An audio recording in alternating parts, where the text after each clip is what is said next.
மற்றொரு அண்மை செய்தியை பார்க்கிறோம். நடிகை கௌதமியிடம் பண மோசடி செய்த இருவருக்கு முன்ஜாமீன் வழங்க உயர்நீதிமன்ற கிளை மறுப்பு தெரிவித்திருக்கிறது. கூடுதல் விவரங்களை செய்தியாளர் நாகேந்திரன் வழங்க கேட்கலாம். நாகேந்திரன், வணக்கம். இந்த உத்தரவின் முழு விவரங்கள் என்ன? வணக்கம் அகிலா. நடிகை கௌதமி கொடுத்த புகாரின் பேரில் ராமநாதபுரம் மாவட்ட குற்றப்பிரிவு காவல்துறையினர் ராமநாதபுரம் மாவட்டத்தில் நிலம் வாங்கி தருவதாக கூறி அழகப்பன் என்பவர் 3 கோடி ரூபாயை நடிகை கௌதமியிடம் வாங்கியிருந்ததாகவும், இந்த நிலையில் முதுகுளத்தூர் பகுதியில் உள்ள சுவாத்தான் கிராமத்தில் 57 லட்சத்திற்கு 64 ஏக்கர் நிலத்தினை வாங்கி கொடுத்துள்ளார். ஆனால் பிளஸிங் ஃபார்ம் என்ற நிறுவனத்திற்கு சொந்தமான அந்த நிலத்தை விற்பனை செய்வதற்கு செபி அமைப்பு தடை செய்துள்ளதை மறைத்து மோசடியாக என்னிடம் விற்பனை செய்துள்ளார் என கௌதமி அந்த புகாரில் தெரிவித்திருக்கிறார். மேலும் அழகப்பன் அவரிடம் இருந்து பணத்தை மீட்டு தர நடவடிக்கை எடுக்க வேண்டும் எனவும் புகார் அளித்திருந்தார். இந்த புகாரின் அடிப்படையில் அழகப்பன் உள்ளிட்ட 6 பேர் மீது ராமநாதபுரம் குற்றப்பிரிவு காவல்துறையினர் வழக்கு பதிவு செய்திருந்தனர். இந்த நிலையில் இந்த வழக்கில் தங்களுக்கு ஜாமீன் வழங்க கோரி உயர்நீதிமன்ற மதுரை அமர்வில் அழகப்பன், அவரது மனைவி ஆர்த்தி, ஜோசப் ஜெயராஜ், பாக்கியசாந்தி, ஜெயபாலன், சந்தான் பீட்டர் ஆகியோர் மனு தாக்கல் செய்திருந்தனர்.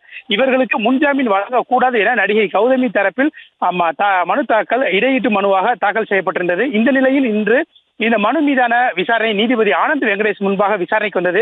நடிகை கௌதமியும் இந்த நீதிமன்றத்திற்கு இந்த விசாரணையின் போது நேரில் வந்திருந்தார். நடிகை கௌதமி தரப்பில் அழகப்பன் மற்றும் தொடர்புடையவர்களுக்கு முன்ஜாமீன் வழங்க கடும் எதிர்ப்பு தெரிவிக்கப்பட்டது.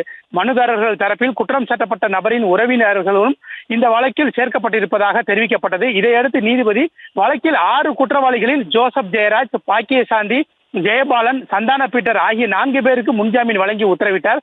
பின்னர் கௌதமியிடமிருந்து பணத்தை வாங்கிய பணத்தை திரும்ப செலுத்துவதாக இருந்தால் முக்கிய குற்றவாளிகளான அழகப்பன் மற்றும் அவரது மனைவிக்கு முன்ஜாமீன் வழங்குவது குறித்து பரிசீலிக்கலாம் என தெரிவித்தார்.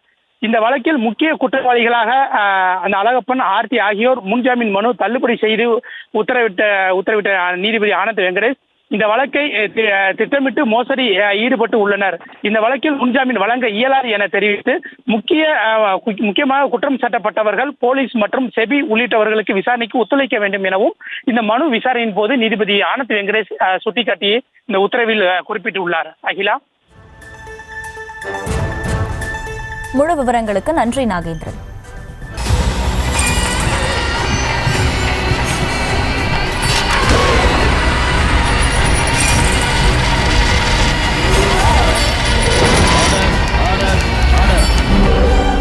குற்றங்களின் மறுபரிமாணம் நிகழ்தகவு நமது நியூஸ் தமிழ் தொலைக்காட்சியில் விரைவில்.